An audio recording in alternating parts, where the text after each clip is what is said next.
Ngayon, meron akong ginawang segment, no? Not really segment, kumbaga parte lang ng vlog na ito, mga bossing, no?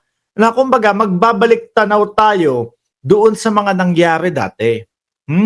Doon sa mga hanggang ngayon ay hindi pa din po nagsasalita, no?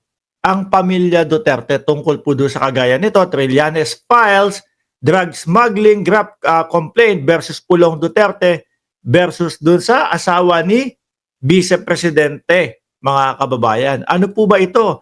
Kung maaalala nyo ho, mga boss chief amo, sir, no?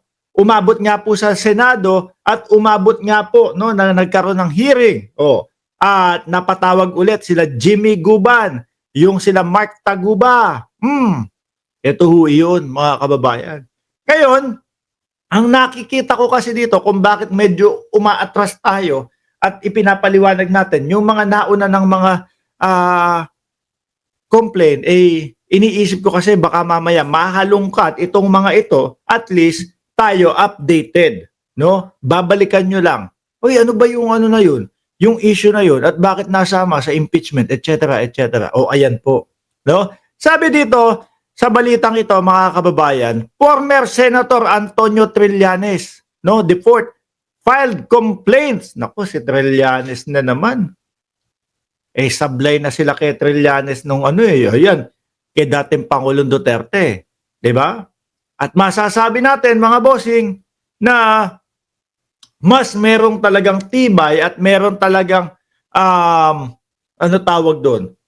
Pagtindig yung mga sinabi at reklamo ni dating Senador Trillanes laban po kay dating Pangulong Duterte. Bakit ho? Nakita nyo naman kung nasaan na po ang dating Pangulo.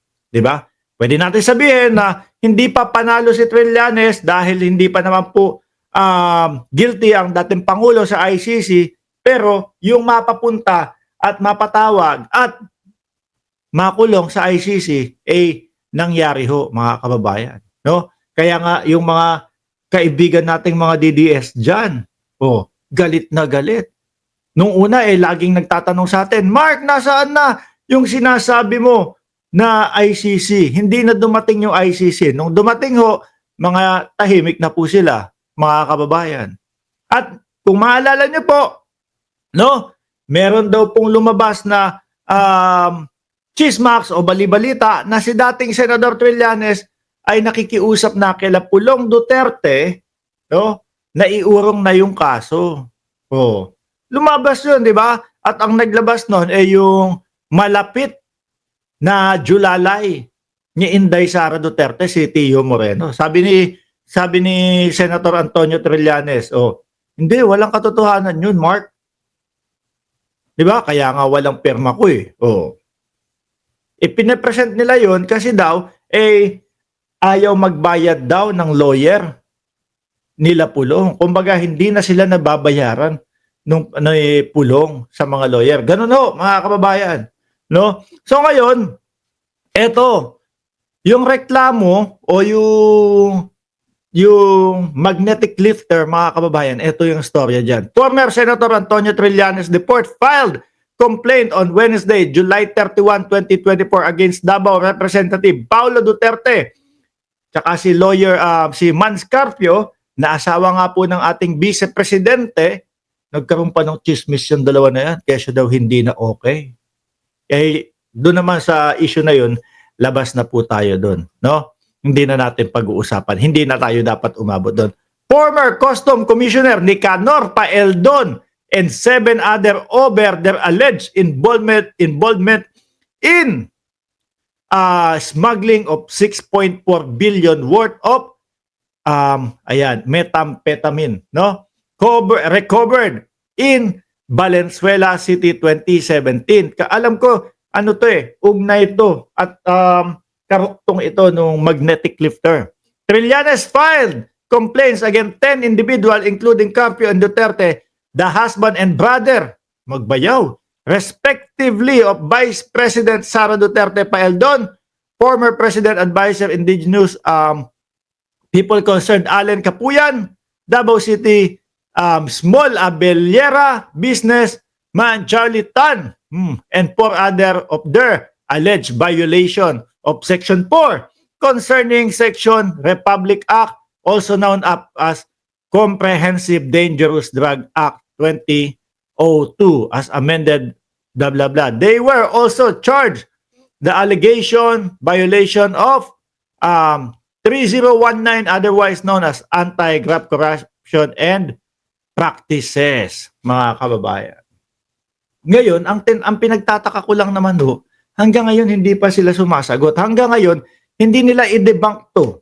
No? Kasi pag nagsalita sila dyan, at kanila pong naipaliwanag ng maayos yan, mga bossing, naku po, yung nangyayari ngayon sa kanila, no?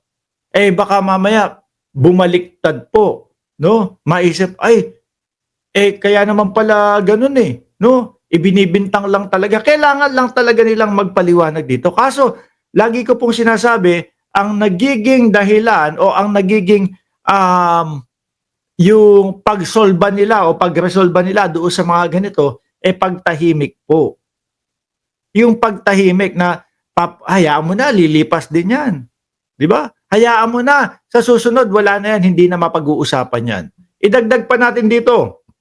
Sabi, ganito yung naging sistema. Ang pinaka-drug lord dito ay si Charlie Tan. Nakapartner itong si Michael Yang. Magkapareho sila ng triad. Aba, hanggang ngayon po, di ba si Pulong, hindi pa din naipapakita yung tato sa likod. Napagtawanan pa natin dati si dating Senador Trillanes dahil sabi, kumbaga ano ka ba? Bakla ka ba?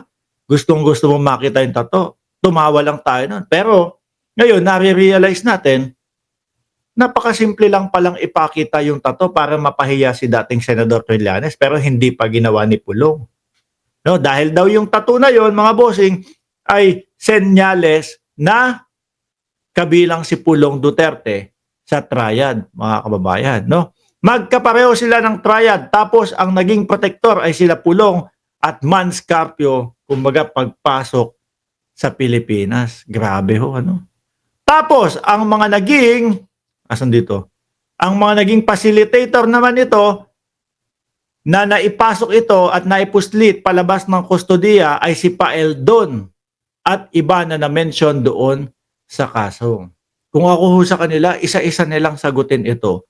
Kung talagang sila ay malinis. Kung talagang ito ay puro pagbibintang lang. Kung pagbibintang na yan, kaya nilang i-depensa yung sarili nila. At mapapahiya ang dating Senador Trillanes dyan, mga bossing. May isa pa! No? Sa pangalawa natin topic, eto naman mga boss.